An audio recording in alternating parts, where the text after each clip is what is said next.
Hi, everybody. Welcome to today's program of the Pacific Northwest Railroad Archive as we have our regular bi-weekly meeting. My name is Jonathan Fisher. I'm your host and moderator. We've got a special guest today, Mike Bergman, who will be talking about streetcars in West Seattle. So just a couple of news notes on the calendar coming up, events for us.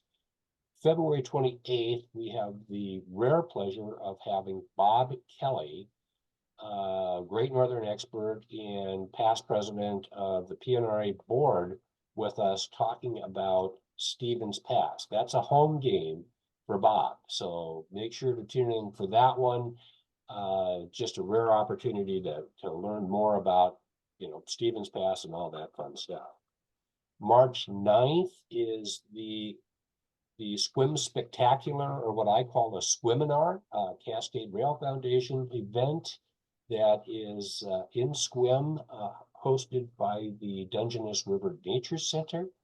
That program will feature one of the guests here today, Alan Miller, talking about the 1970s in Port Angeles.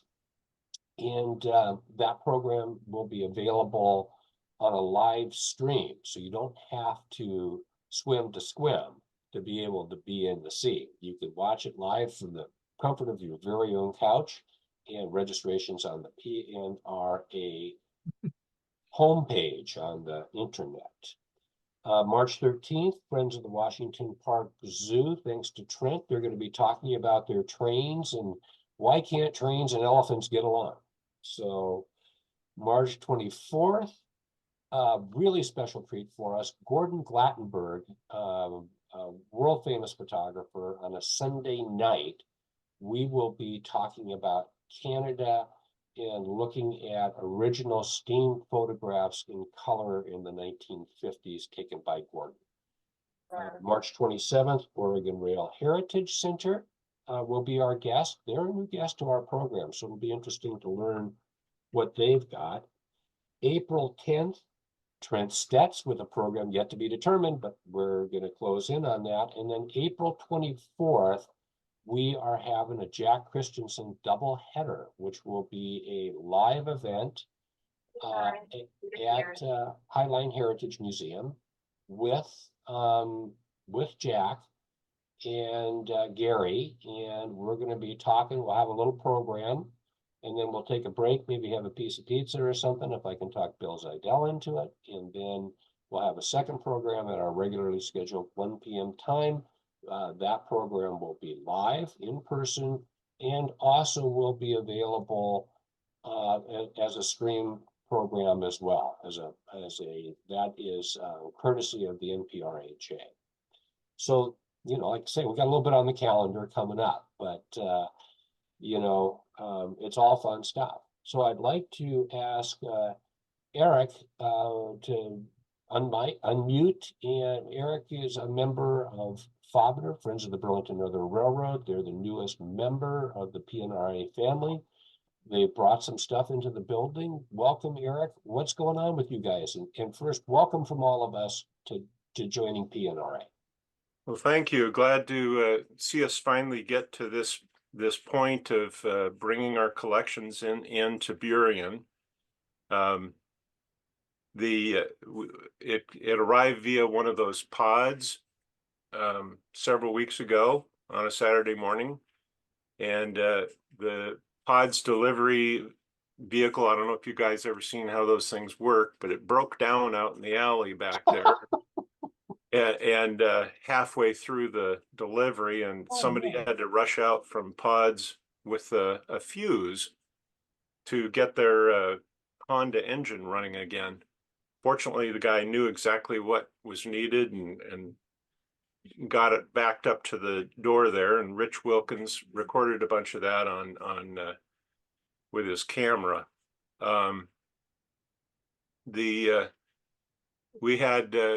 We had planned to ship 67 boxes, but mysteriously only 65 seemed to show up there. And so we found one of them back in Minnesota, still in the original locker, that didn't make it. And the other one we're still trying to figure out.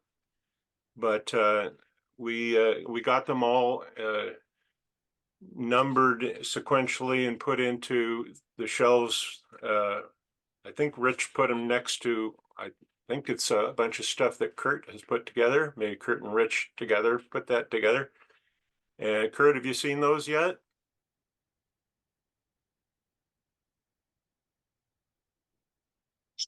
Yes, Eric, I have. Thank you. We got them nicely uh, tugged, tucked away, all snug and ready for the next step when you give us the word. Right. So that's what's next for us, is to sort out what's next. We haven't had a planning meeting yet to go over that, but I know that one of our members is working on the digital end of things to marry together what we already had digitally set up to put into the access to memory system, the Atom program. And I don't think that's happened yet, but that's probably going to be one of our first steps. And we've already got some donations that have come in.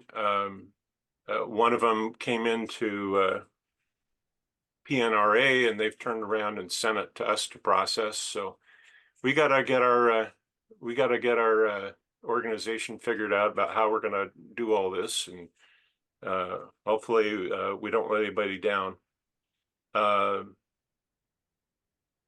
So tell us a little bit about your convention coming up this year, and what are Fobner conventions like? Well, they're the one coming up in June is in Minot, North Dakota. Why not? Why not? That's what I said. And why not?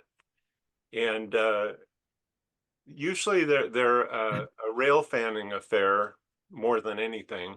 They we don't spend a lot of time indoors. We'll go out and go to somebody's model railroad, one or two of those, and operate one night, and the rest of it's pretty much going trackside and maybe touring facilities, sometimes industrial facilities, or Burlington, Northern Santa Fe current facilities. And we'll go pretty much a Wednesday through Saturday night, and it's a nice small group. There's usually anywhere from 15 to 25 people come, and they come from all over the country, Georgia, New York, Washington State. So and we'll meet somewhere that's on one of the predecessor railroads, or Santa Fe roads too. So we get around somewhere different every year, and once in a while we'll have a repeat. But it's a great little gathering if you want to do some rail fanning. Well, and it's kind of interesting because folks like Fobner are like the UPHS, because the UPHS is still a railroad that exists. And Fobner is BNSF as well, which is a railroad that still exists. So for some of the Neanderthals around the office like me, I mean, I'm a Milwaukee guy. I mean, that's just hard for me to understand. So good stuff. I think officially it's BN and Montana Rail Link. And oh, okay. I think the doing it on a BNSF property is pretty much because they can get us into facilities that that are still in use. Last year we did Vancouver, Washington, and an example of one of the tours we did was Port of Vancouver. We rented a bus and got into places that the public can't get into. And we also toured the Kalama Export Grain Elevator, one of the grain elevators up in Kalama, which was quite good. Although I think they're mostly served by Union Pacific, it was still a great tour. Great, great. So yeah, one of the things on my list to do is to find out who in the Seattle metro area is currently doing archiving work in Burien or remote at home, and see if we can get some people focused on doing what we need to do once we know what we need to do.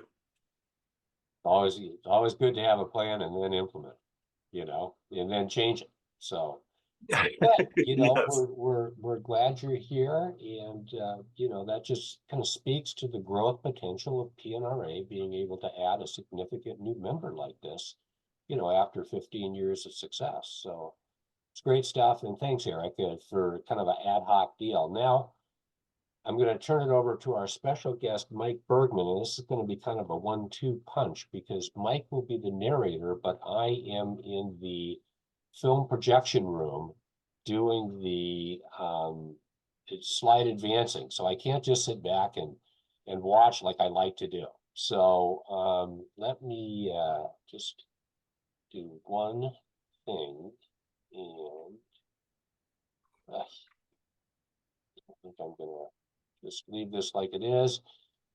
And I'm going to say welcome to one of our favorite people, Mike Bergman, president of the Tacoma chapter of the NRHS, all around swell guy and an expert on streetcars. Mike, take it away. Well, thanks. There's a lot of familiar faces I'm seeing here today. It's really great here, and a welcome to this presentation. One of the reasons I've been always kind of interested in streetcar history is that it was really the first technology that allowed cities to develop beyond walking distance of major destinations. And so when electric streetcars were invented in Richmond, Virginia in 1888 by Frank Sprague, he really perfected the electric streetcar. Things really took off in terms of urban transit development, and that applied to Seattle and West Seattle, as well as many other cities across the country.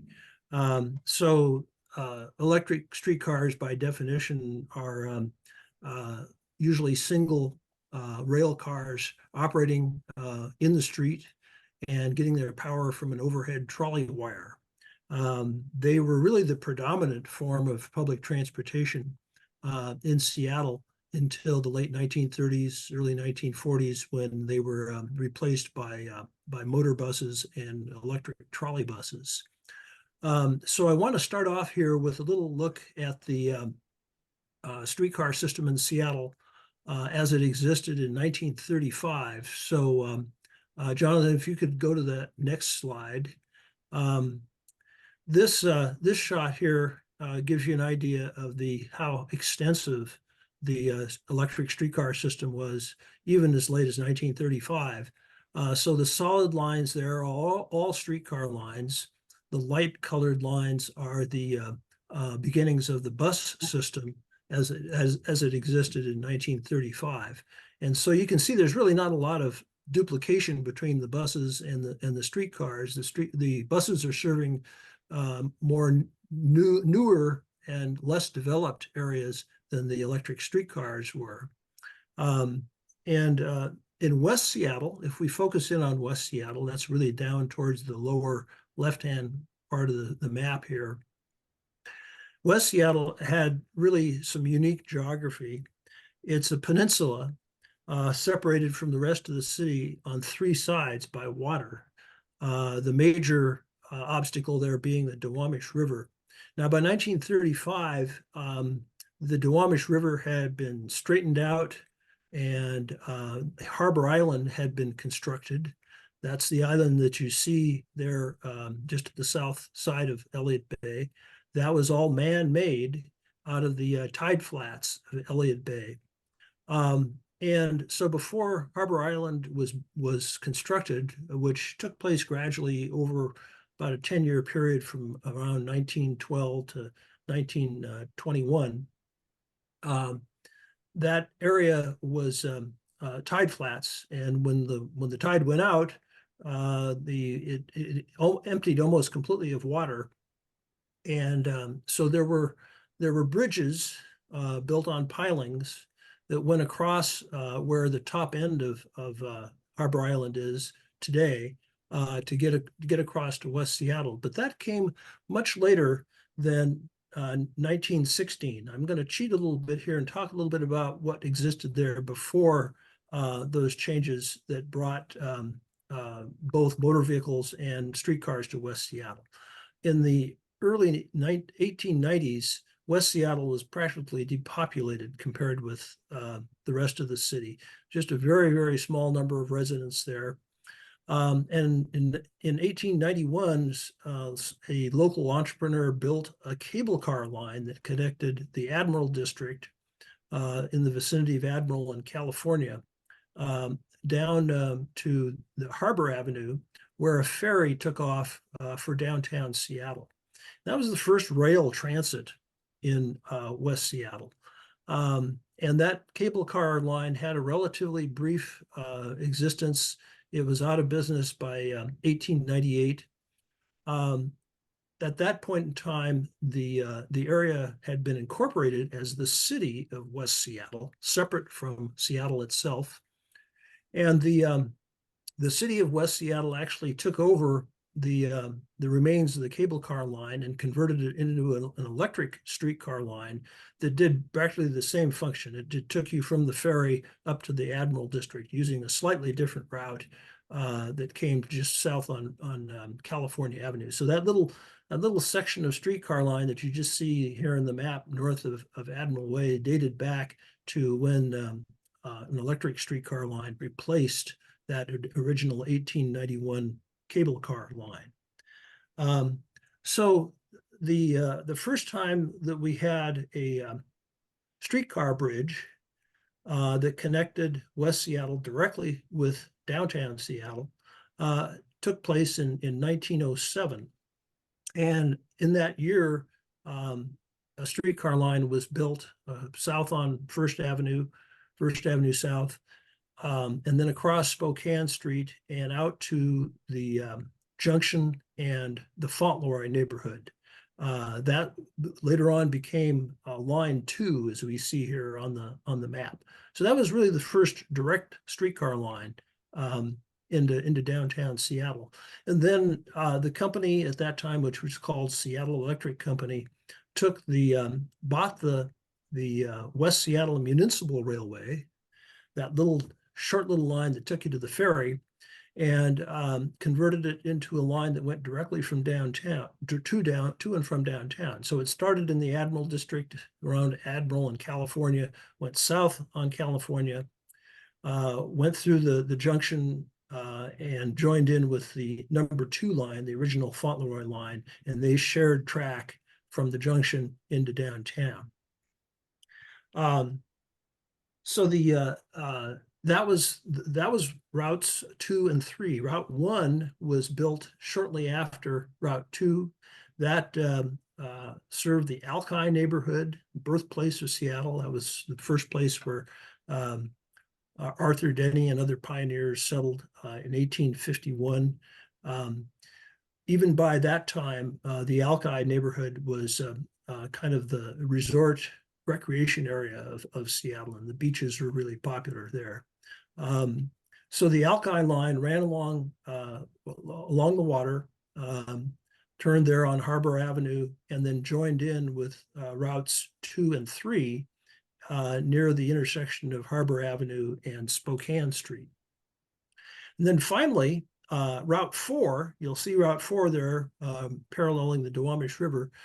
When this map is depicting the streetcar system as of 1935, and Route 4 by that time had been cut back from Lake Burien, extended considerably farther south through the Highland Park and White Center areas all the way to Lake Burien. A slide that occurred in 1933 had basically cut off the south end of that line from any points that it served south of there. And that Route A, what's shown as Route A as the bus line, replaced the transit service in the Highland Park neighborhood. So at this point in 1935, Route 4 was just a little one-car shuttle that went from the end of the line by the old Boeing airplane factory to Spokane Street, where it connected with the through cars to downtown Seattle. So that kind of gives you a little snapshot of what the streetcar network looked like in West Seattle. Now, the real interesting part is how those streetcars got from West Seattle to downtown over the years, because in that time span for this presentation, 1916 to 1940, an amazing number of changes took place. And at one point, that part of the corridor, basically between Spokane Street and Avalon Way and First and Washington and Pioneer Square, had almost complete separation from other traffic, either elevated or on private right-of-way, and basically what we would consider a light rail line today, with the speed and reliability advantages that entails. So our next slide here, go ahead and switch over, starts in 1916, and this is looking east on Spokane Street, when that whole area between West Seattle and Pigeon Hill, that's the bluff that you see in the distance there, Pigeon Point, was still tide flats. And so you can see that Spokane Street is up on pilings here. And just to the north, or the left-hand side of Spokane Street, you can see the streetcar tracks that headed over to Alki. And then you see another piece of trestle work in the distance there that turns off of Spokane and heads south. And that was the route of the Fauntleroy, the original route of the Fauntleroy trolley line that headed up to the junction and then south towards the Fauntleroy Lincoln Park district. So obviously a lot of things have really, really changed here just in the few years after this picture was taken. The tide flats were filled in. That whole area just to the right of the Spokane Street trestle became the steel works that are still there today, steel recycling, which for many years was run by Bethlehem Steel from Pennsylvania. So let's switch to the next slide here. So this is actually taken the same direction, but farther east. And you can see Pigeon Point in the background, and you can see a streetcar in the distance approaching. And this point here where you see the little waiting shelter, that was the junction there where the Fauntleroy line branched off from the Alki line at this point in time. And so this picture was taken about the same time that the previous one was here as well. This part of West Seattle was always really interesting. It was variously called Riverside and Youngstown. I assume Youngstown came from the steel producing city in Ohio. And the whole geography of the area has changed so dramatically over the years. It's really hard to believe what this would look like today. So next slide. Here we're back at the intersection of Spokane Street and Avalon Way. And then the northern leg of the intersection here is Harbor Avenue. And if you look really closely, you can see an Alki streetcar coming south on Harbor Avenue. So everything kind of joined together here on to Spokane Street to head into downtown. This picture was taken in the early 20s when Admiral Way was under construction. So this was another way to get into the top of the West Seattle Hill. And this is where Admiral ramped up to the side of the hill and then headed up towards the Admiral Junction. And so in this picture, we're looking straight north on Avalon Way with Spokane Street and Harbor Avenue in the distance. Next slide. Here we've turned to the right a little bit, and here are here's the rush hour about 1926. And we're looking in the northeasterly direction. And so you see streetcars here, the ones that are nearest to us are either on Route 2 or 3, and I think that's a Route 1 streetcar going to Alki in the farther distance. Again, they were still working on the tide flats. You can see open water there in the background. And then you can also see parts of the industrial area that bordered Harbor Island. By this time, late 20s, mid 20s, traffic congestion was really starting to hit Seattle in a big way. Car ownership just exploded during the 1920s. Many families got cars that couldn't afford them before. The low cost of cars like the Model T, they just became really, really popular just in a very brief period of time. And of course, that affected the ridership on the streetcars. So next slide. Yeah. This picture is interesting because it shows the next part of this corridor that we're looking at heading towards downtown. And this is Spokane Street. And in 1930, the city built a streetcar-only viaduct. What a novel thing that was, that connected the three streetcar lines in West Seattle to the twin bascule bridges that had been constructed during the 20s, and the second bridge was finished in 1930, at the same time that this viaduct opened.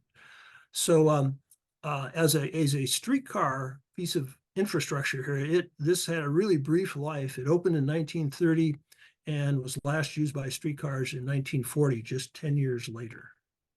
And that old truck that you see on the right there is part of the construction crew that's building the on-ramp to the then new West Seattle bascule bridge that was nearing completion when this picture was taken.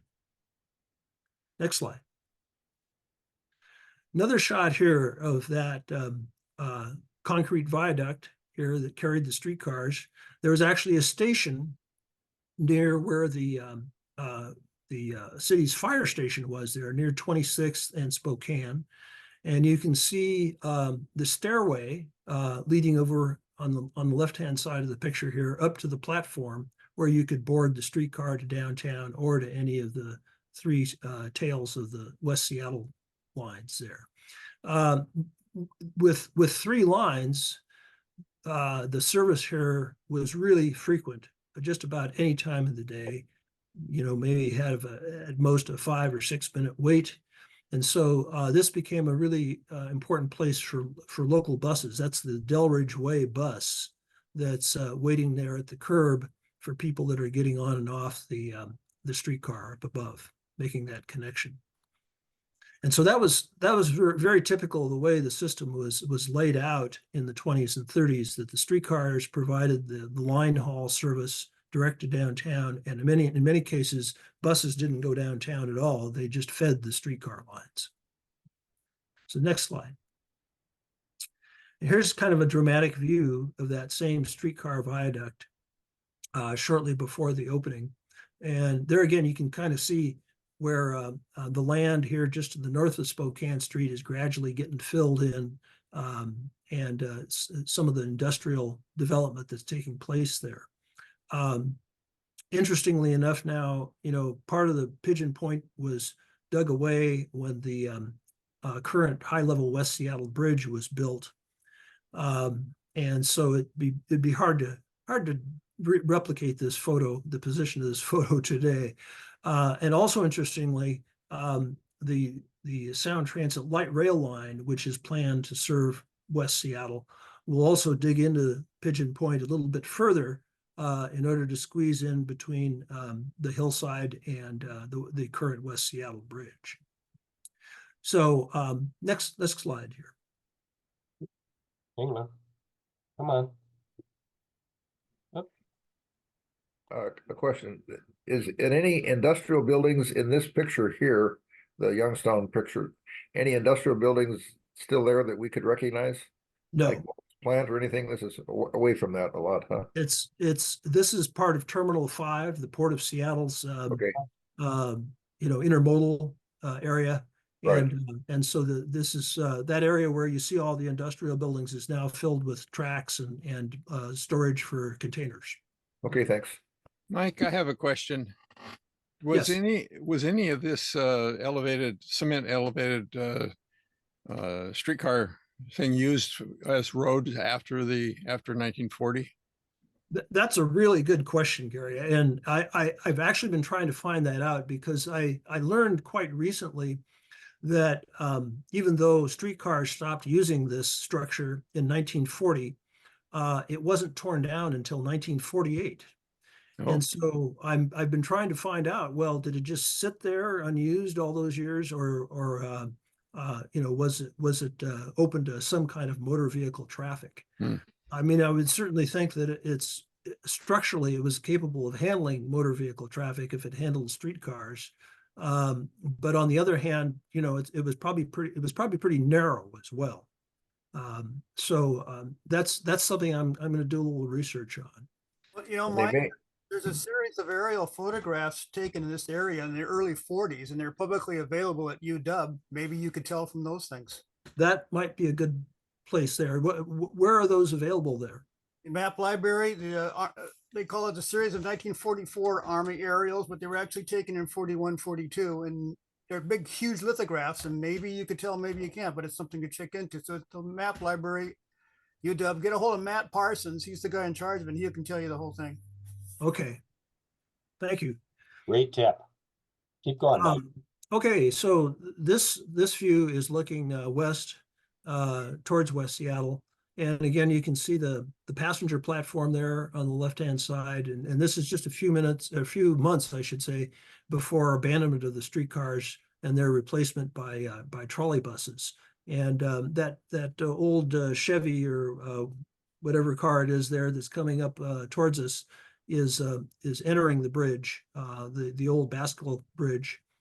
There are actually two of them, Bridge 1 and 2, which I'll talk about in a little more detail later on here in the presentation. Okay, next slide. We're going the wrong way. Here we go. There we go. Okay, so I was talking about Bridge 1 and Bridge number 2. And Bridge number 1 was completed in 1923.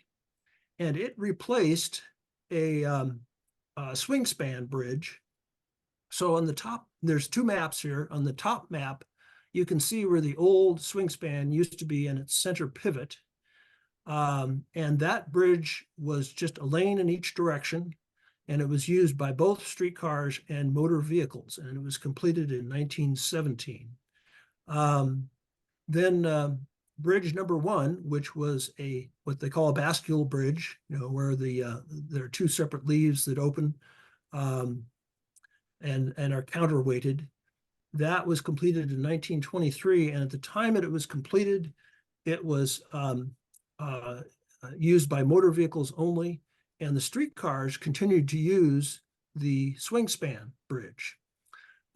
Then in the later 20s, and after about 3 years, they discovered that the pilings and basic infrastructure of the swing span were so deteriorated that the city engineer condemned the bridge, even though it was only being used by streetcars.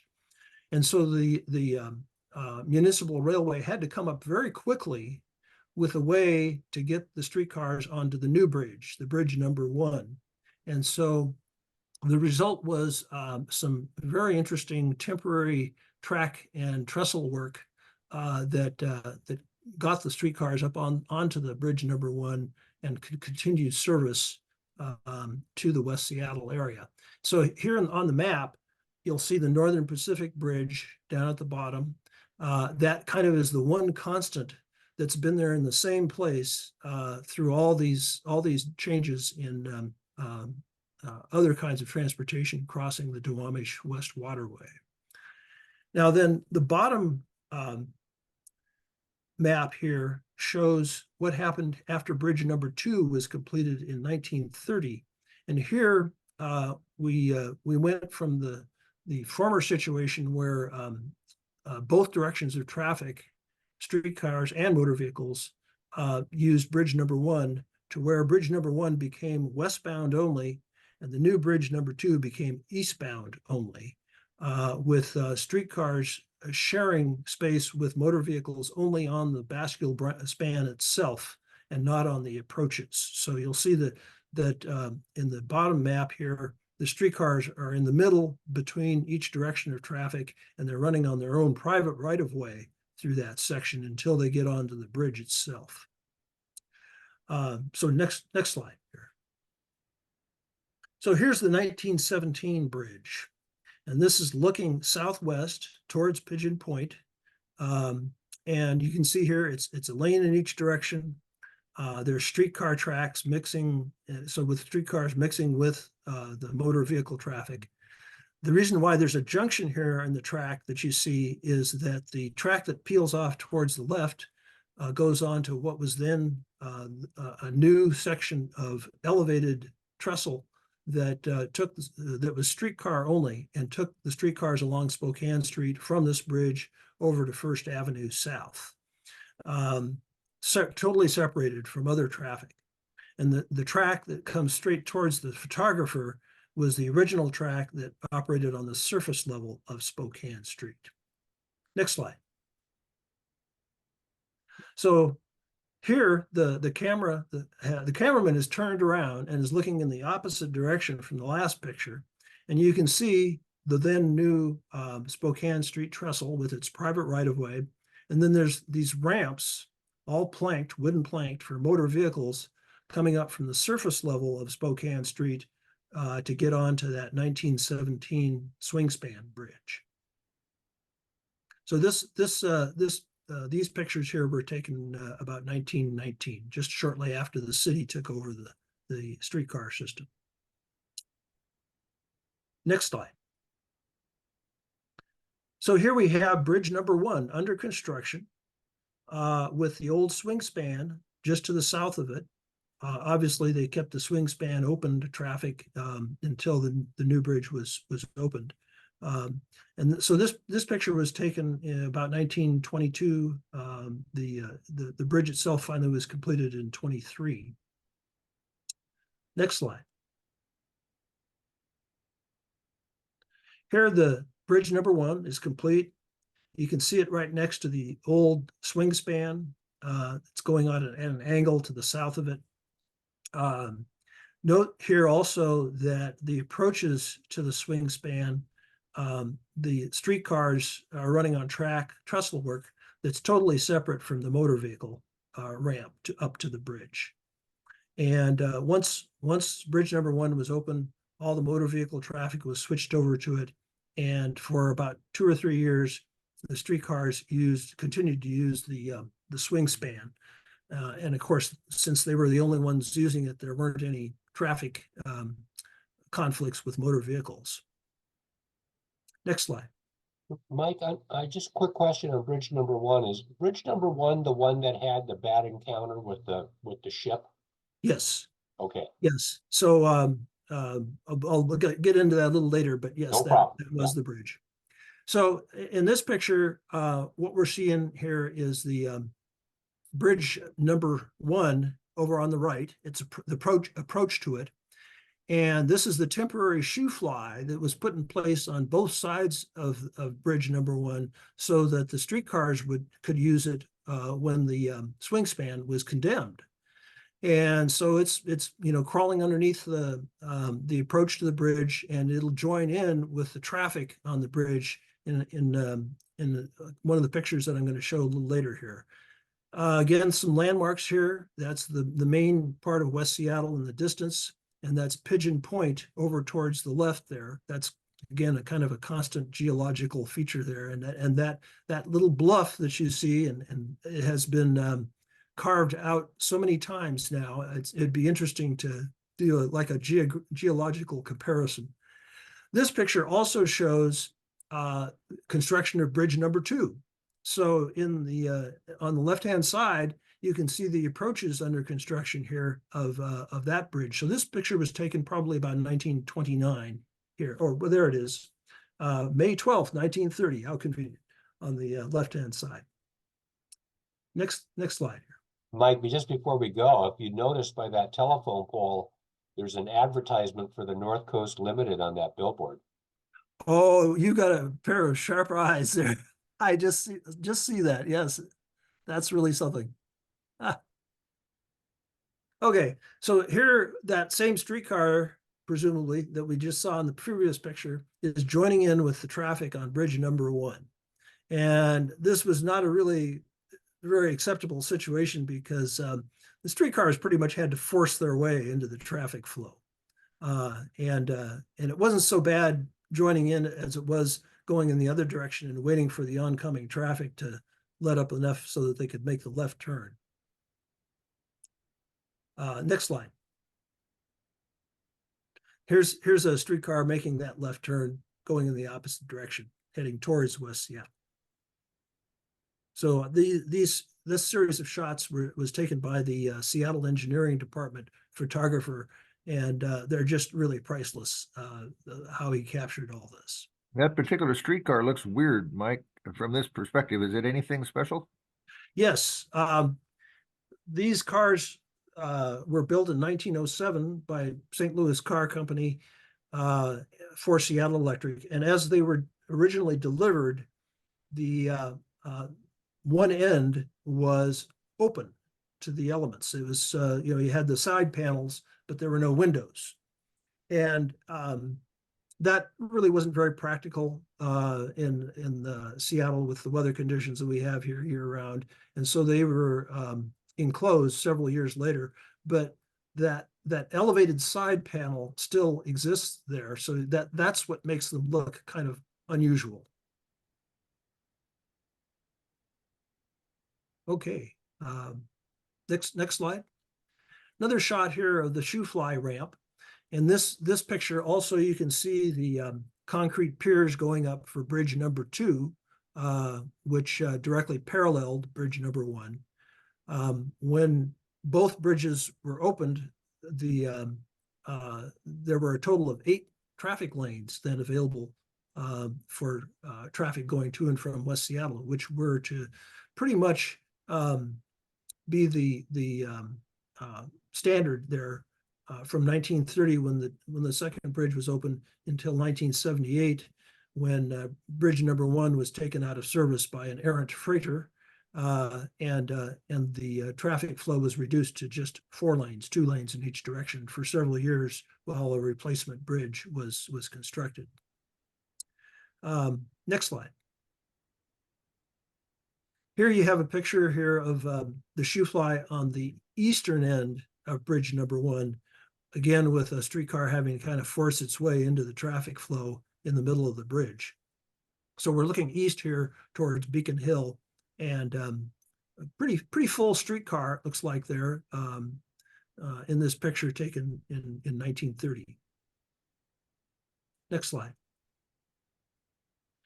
So with bridge number 2 nearing completion, the municipal railway was so anxious to get out of that crazy traffic flow that they laid temporary track, which you can see here on the right, with ties just laid right on top of the pavement, and trolley wire installed. With in this picture, you see the permanent track has been installed, and the trolley overhead crew is putting overhead trolley wire up above it, so that that'll be the permanent track when the bridge opens to full traffic levels. So again, we're looking east on Spokane Street Bridge and Duwamish River off to the right here. Next slide. So in this picture, we see both bridges completed. I was never quite figured out with 2 parallel bascule bridges. I assumed that there was just one bridge tender that operated both, just to save on labor costs. But this was the way you got to and from West Seattle for a good almost 50 years. The nearest bridge that's still there is the NP Bridge, correct? That is correct. Yep, that is the one constant in all these old maps and pictures. The NP Bridge has not changed its position at all. Would it be fair to say that one reason the bascule bridges were built would be to not only increase the traffic capacity for streetcars and vehicles, but that it permitted larger ships to go south on the waterway from the Spokane Street, that then they could squeeze by the center pier of a swing bridge, maybe? Oh, very definitely, Ed. When you look at the pictures of that swing span, it didn't provide much vessel clearance at all. And the bascule bridges were a big improvement in that respect. Thank Will you. they provide unlimited clearance? Well, yeah, certainly vertical clearances was Vertical clearance, yeah. Mhm. Yep. Similar to Bridge 4 in Ballard, where one of our guests here made a presentation on that a few years ago. So, okay, ready? Next slide. Yeah. There you Okay, go. we're gonna head farther east now. So we're kind of moving past the West Waterway bridges and over to the wooden trestles that carried the streetcars across Harbor Island. And so this picture was taken in 1940. You're looking north, and you can see the downtown skyline there in the background, and you can see ships that are lined up on the east waterway of Harbor Island. And so the trestle work here enabled the streetcars to be completely unobstructed by motor vehicle traffic, railroads. You see there's the boxcar down in the bottom part of the picture here. There were various spurs and things that ran underneath the streetcar trestle. And so it was a great way of providing fast, reliable service to West Seattle residents. And by the way, I might add here, here's another one of those St. Louis built cars from 1907 that has the enclosed in back end that makes it look kind of weird. But there were quite a few of these cars in Seattle, over 100 at one point, and they lasted right until the end of service in 1940-41. Next slide. There was a station on Harbor Island, an elevated station. Not exactly something that would win any architectural awards, but it did provide access for many thousands of workers, mostly shipyard workers, who were occupied there on Harbor Island.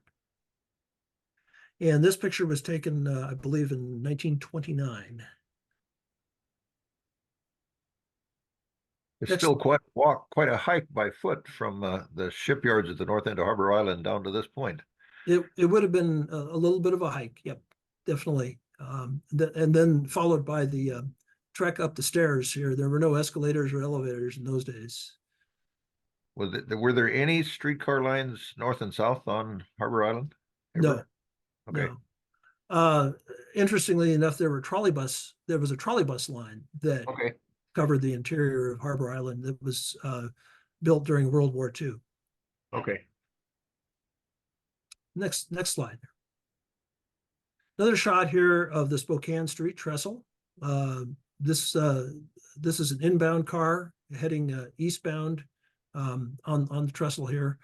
Again, you can really see what a big advantage this elevated section had over traffic that was down on the lower section of Spokane Street. And you can almost look into the eyes here of the motorman staring at the cameraman in this picture. Next slide. So one of the things that was particularly interesting about this West Seattle to downtown streetcar corridor was what was called the Railroad Avenue Trestle. And during World War I, there were several shipyards along the Seattle waterfront south of Pioneer Square, including the Skinner and Eddy shipyards, that were building both merchant ships and military ships for the war effort. And that became a huge industry in Seattle during World War I. And in that era, of course, everybody got there by streetcar. Well, the streetcars ran at that time on First Avenue South, which you can see here as the kind of the lighter shade line heading south directly from Pioneer Square. And you had to cross what was not just a single track, but kind of a labyrinth of railroad tracks to get to the shipyards by the shoreline. And so the result was that there was a lot of accidents, a lot of people getting hit by trains, and there was a lot of pressure here to do something about this serious issue. So the mayor of Seattle proposed building a elevated section for streetcars that would start at First Avenue and South Washington Street in Pioneer Square, and then would head south parallel to the railroad, but grades separated from it. And it had stations along the way. The King Street station there, no relation to the railroad station, was there basically to provide access to those shipyards. Holgate provided access as well, the next station down on the line. And just south of Holgate, the elevated section dropped down to grade. You'll see here on the map, it says at grade, private right-of-way. So that this part of the alignment basically duplicates or has been replaced by Highway 99 today. So when you drive down Highway 99, you have the old Pacific Coast Milwaukee Road yard on the left, heading northbound, and you have the Northern Pacific yard on the right-hand side. But historically, in between, there was this streetcar rapid transit line, so to speak. It came down to Spokane Street and then joined in with the what was then the existing Spokane Street trestle that then went over to, again, originally the swing span bridge, and then later on Bridges 1 and Bridges 2 across the West Waterway. So really a fascinating little piece of historical Seattle that has been gone for a long time. And I'll talk a little bit more about that here in these other slides. So next slide, please. So this picture is looking north on the at-grade section of what people call the Railroad Avenue Trestle, with the Northern Pacific on the right, the Pacific Coast Milwaukee Road on the left, and then various piers along the waterway there that is just opposite of Harbor Island. And so again, the streetcars were unobstructed, had their own private right-of-way, could provide fast, reliable service. And a very, very basic station arrangement here with wooden shed type, bush type shelters. And you can see the photographer standing at the top of the pedestrian overpass here, looking down on the track. And you just walk down these stairs here to access the streetcars. Next slide. This is the next station north at Holgate Street. Now, at this point here, the at-grade section had ramped back up to an elevated section. And Holgate actually was a street crossing. So there was actually a motor vehicle bridge that crossed the tracks at Holgate Street, long gone.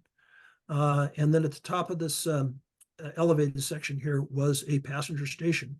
If you look really closely in the background, you can see the smokestacks of an Alaska Steamship Company ship. That was their pier down there. Next slide.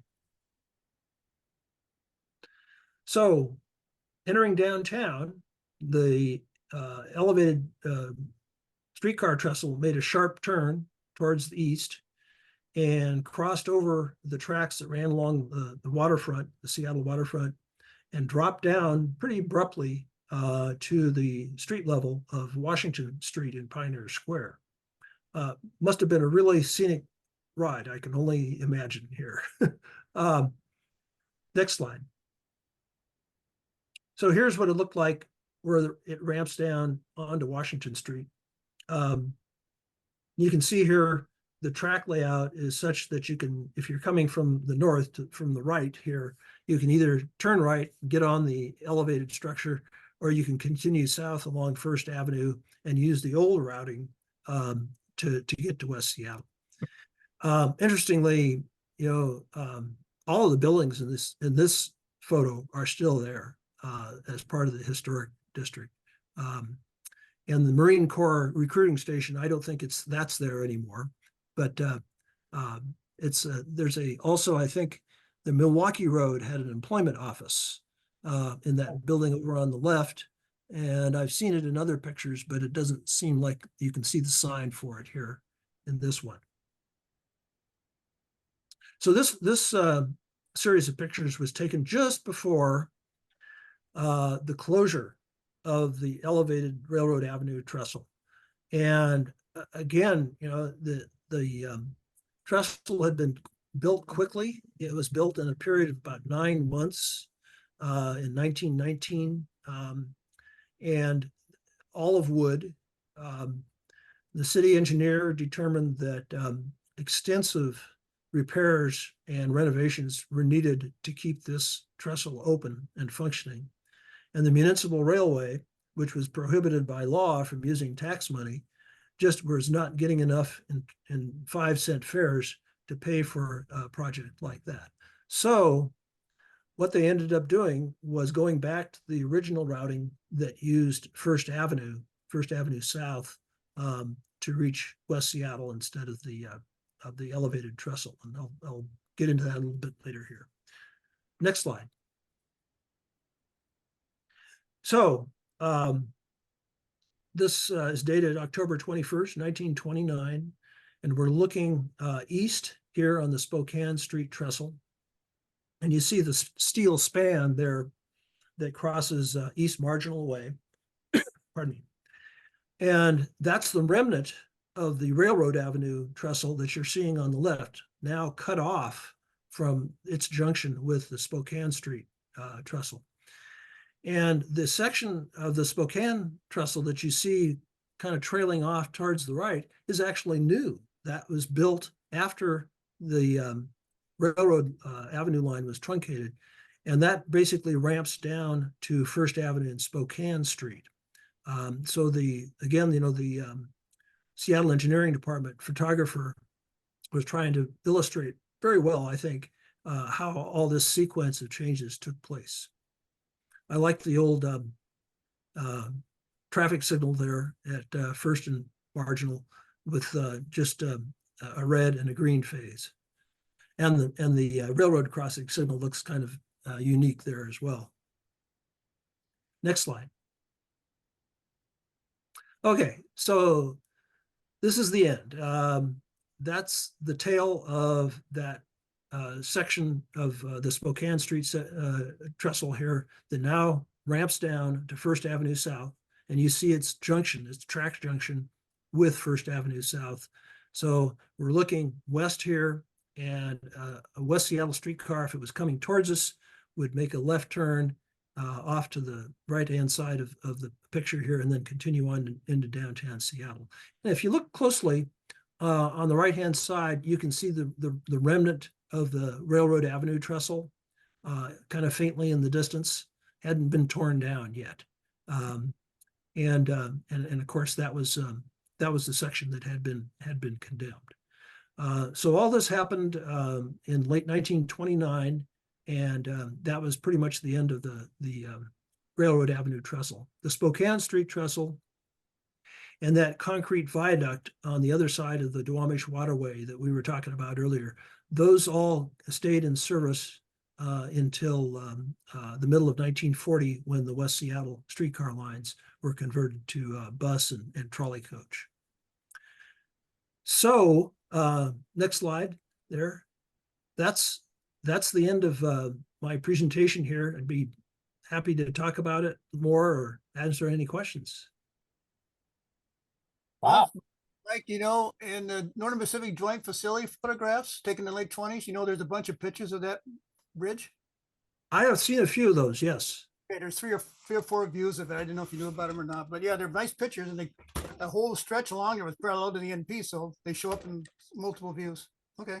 Yeah, definitely. I mean, they crossed the Northern Pacific in several places there, and And so I can see where that would end up in the joint facilities album. Yeah, Ed Bernstein, go ahead, please, Ed. Mike, a softball and a hardball question for you.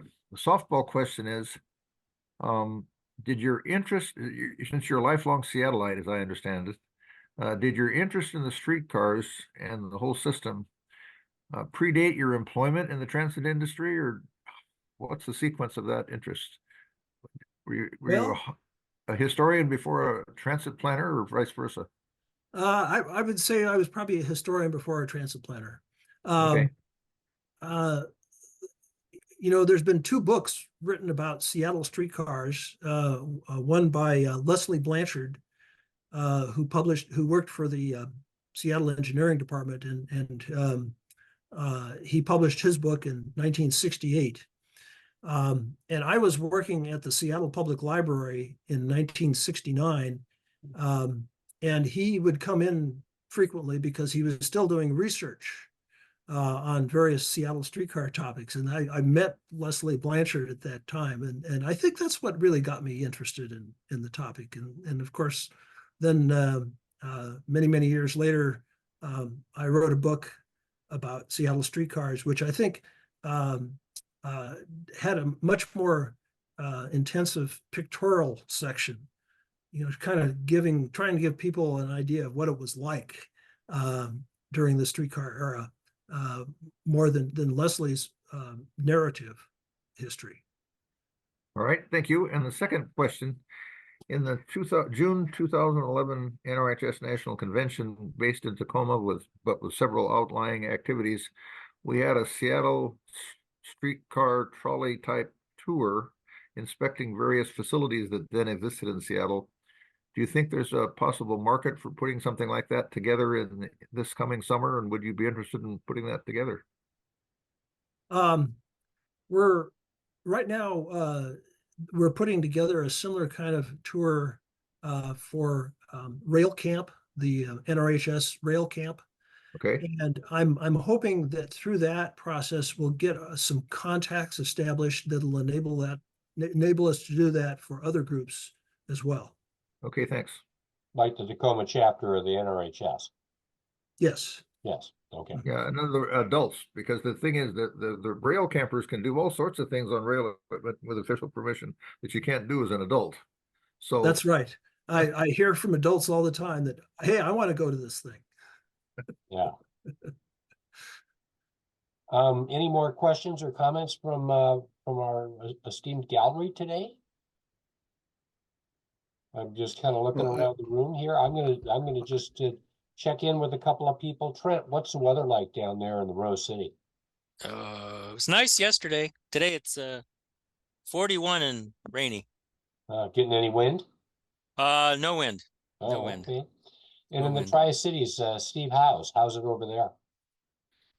It's 45, partly cloudy. Winds out of the north at 10 miles an hour. Okay. Joel McCurry, Cary, North Carolina. Are you here today, Joel? We're here. It's what'd you say, 62? About 62. 62 and mostly sunny. 62 and mostly sunny. And Eric, up there are you on the Sammamish Plateau? Do I finally get my geography right? Yeah, Sammamish Plateau, Old Issaquah, up above the NP line that went out to Issaquah and out to Tanner, I guess, out in North Bend. Anyway, 48 degrees and high and dry at the moment. And Ed Bernstein, remind me where you are and what the weather's like out there.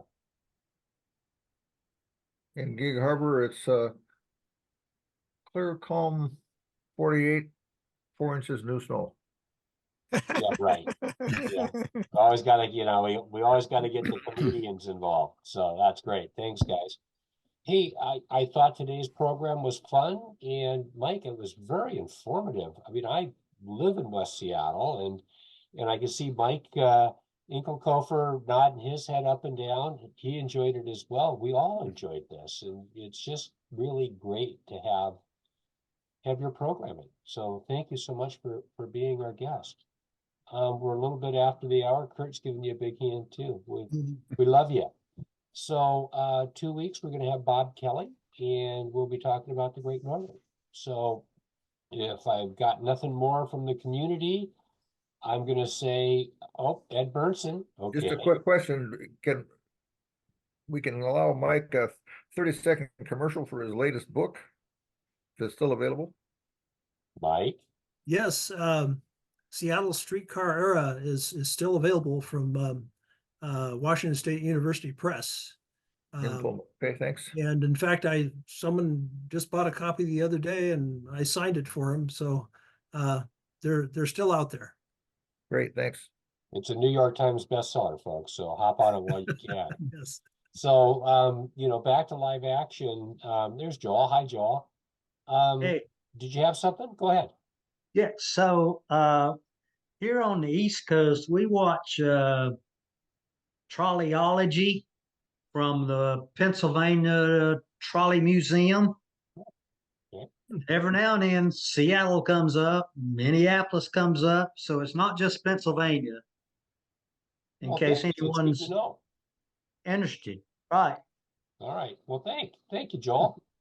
And we always remember another way of getting your host's attention is when you do this. When you do that, then I always know that you're wanting to get a hold of me, and that always works too. So however we want to do it. Trent, did you raise your hand? Yeah, Look at that. Hey, I'm trying. what's going on? I just to relate to this group, I get asked a lot how I got interested in railroad history. Okay. In my case, behind my grandparents' house was a streetcar and trolley museum. Doesn't everybody have a streetcar and trolley museum behind your grandparents' house? It's like the natural thing. You walk back there behind the cornfield, there's tracks and trolleys and streetcars. And so that's how I got interested in all of this railroad history, was that early adventures. Where was that location, Trent? That was in Olmsted Falls, Ohio. It was called Trolleyville. A gentleman who was building a mobile home park wanted to have the guests get around in the mobile home park via streetcars and trolleys. So he collected streetcars and trolleys within the mobile home park and set up a route that had a loop, 2 loops, and back and forth, and things like that. And with loop behind my grandparents' house. So we used to sit there and wave to the trolley all the time. Wow, that's Thank you. great stuff. Yeah. Yeah, I was interested in how people kind of end up with this interest in trains. It's always kind of fun. Randy, what you got for us? Randy, I'm a member of the Baltimore Streetcar Museum, which is along the Jones Falls in central Baltimore. So I try to keep Mike appraised of the renovation efforts that they have underway, which are significant.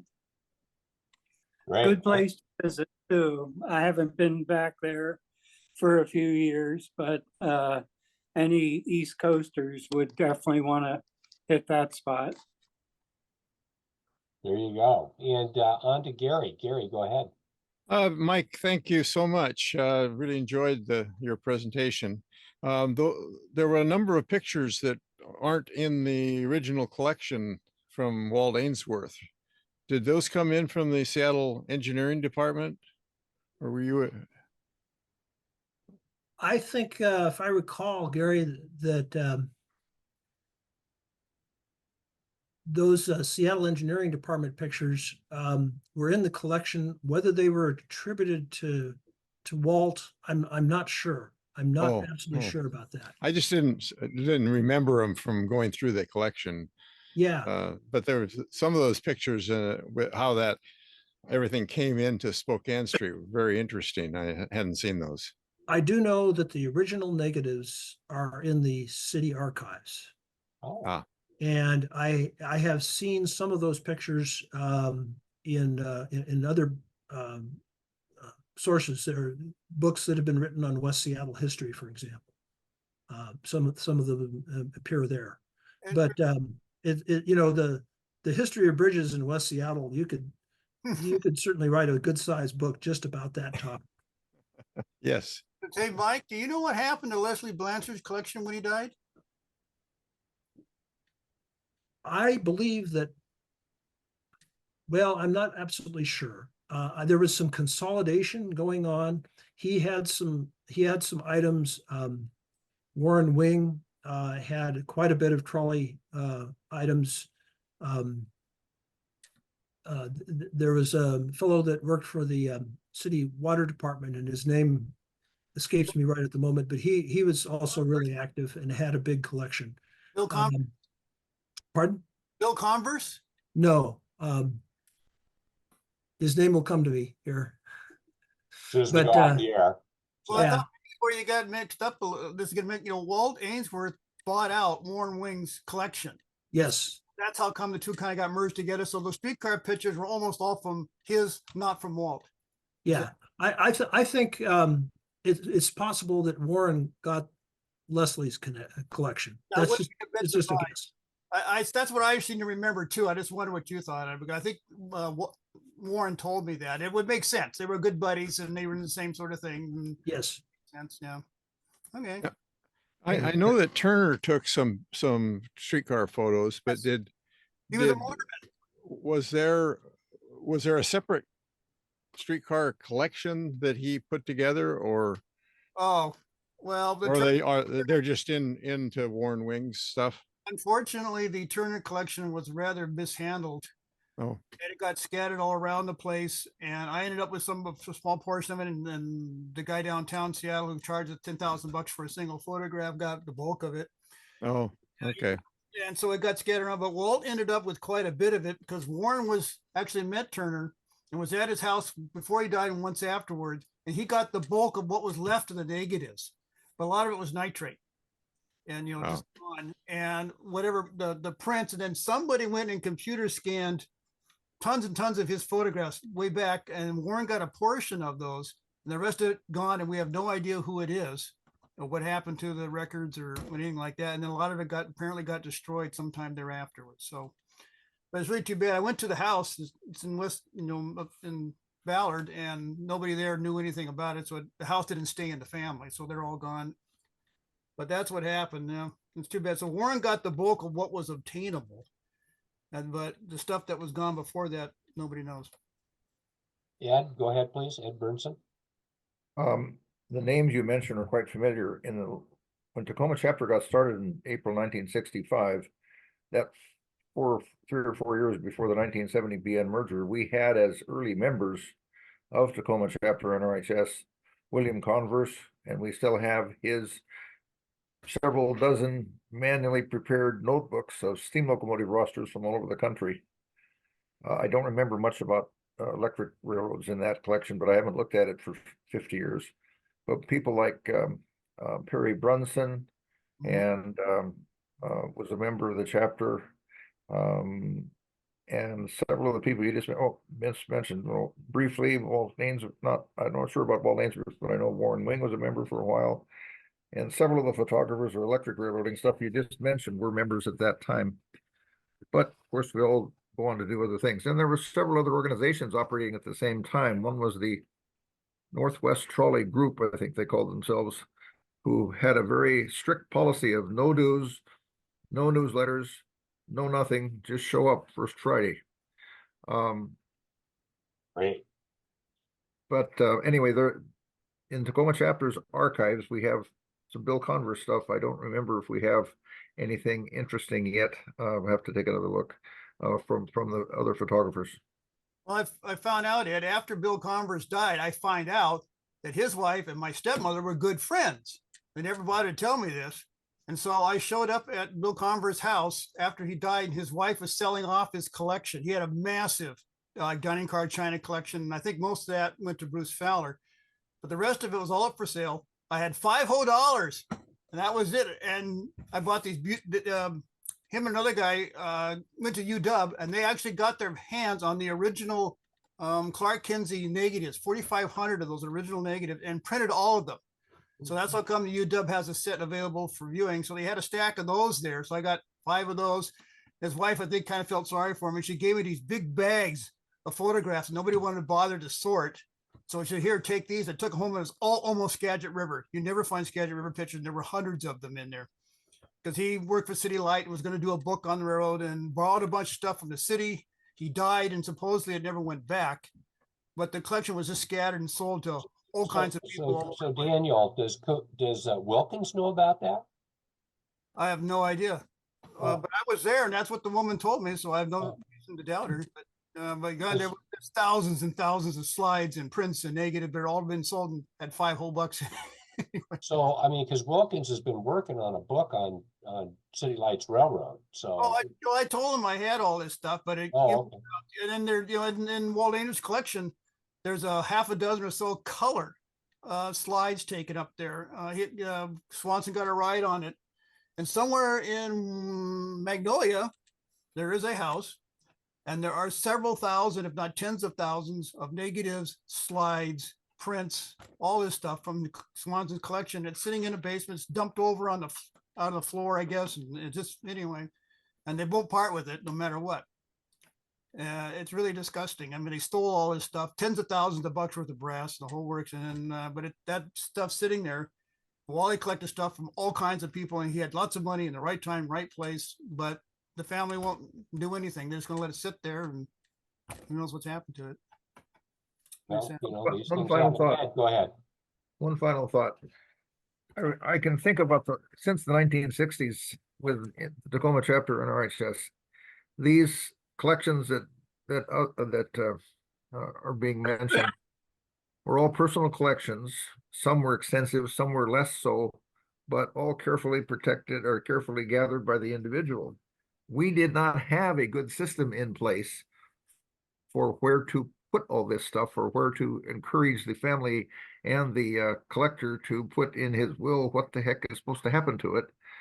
And I recall distinctly that the gentleman who was the assistant librarian for the Tacoma Public Library, in charge of the Northwest Reserve Collection, which is all their historical stuff, which included at that time some Northern Pacific and some Tacoma Streetcar and some Puget Sound Electric records and things, among others, told me about 30 years ago. He said, Ed, you've got to get people actively involved in this stuff and recording the collections, because he says we're running out of space here. And if somebody comes in with a city photographer's collection and needs 200 shelf feet of space, something may go. And if there's no active interest in the railroad collection, it might go, or the streetcar collection, it might go. So fortunately, we now have an organization like Pacific Northwest Rail Archive to be a well-managed recipient of these things, that we can encourage our own heirs and our own friends to put the PNRA in the will as a initial recipient, depending on what you want to do with the stuff later. The point is, we did not have a good system for much of the last 50 years. We do now, and that's really important to me. So thank you guys for doing all of what we're doing. Brandon, thank you, Ed, for the testimonial. Mike Bergman, go ahead, please. The name that I couldn't remember was Lawton Gowie. Lawton Gowie. Yes, he was a member too. Lawton was an employee at the city water department.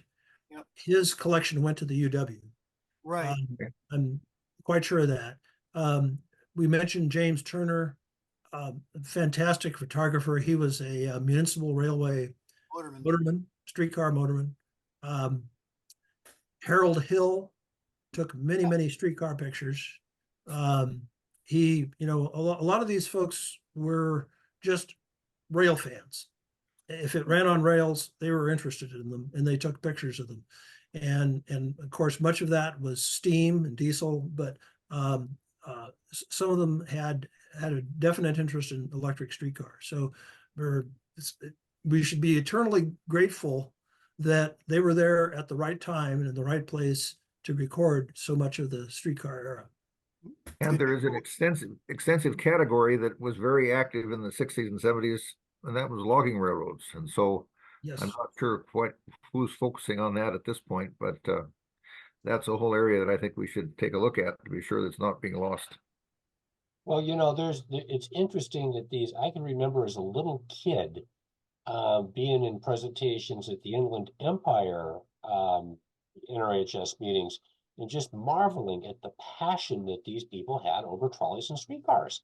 It's really, it's a niche market for railroad history, but the people that like it are just absolutely passionate about it. And that made an early impression on me at an early age, certainly. So, Did you all hear right, what guys, happened to the- Jonathan, did you ever hear what happened to the Harold Hill movies? well, now I was thinking about Harold Hill. Now, wasn't he a musician? I don't know about that, but You're thinking of Professor Harold Hill. I'm thinking, yes, exactly. no, but Harold, apparently some big fight broke out and the family members, and they were taking the reels of movie film, unreeling them and throwing them out the second story window onto the lawn. Well, it's always sad. Nick has raised his hand. Nick, welcome, and go ahead, please. I don't know what happened to Nick. He was here a second ago. I don't know. Well, Nick, welcome, and go ahead.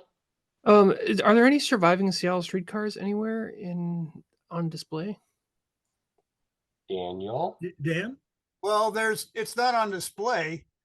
And I actually saw this car 3 times, so I know it exists. It's a Phantom Lake in Bellevue. Distant relative of mine bought it in 1940 from the streetcar company and used it as a lake cabin for years and had a roof over it and so on. Went there one day and it's gone. And the people who lived there had no clue where it went. And I figured that's it. Who knows?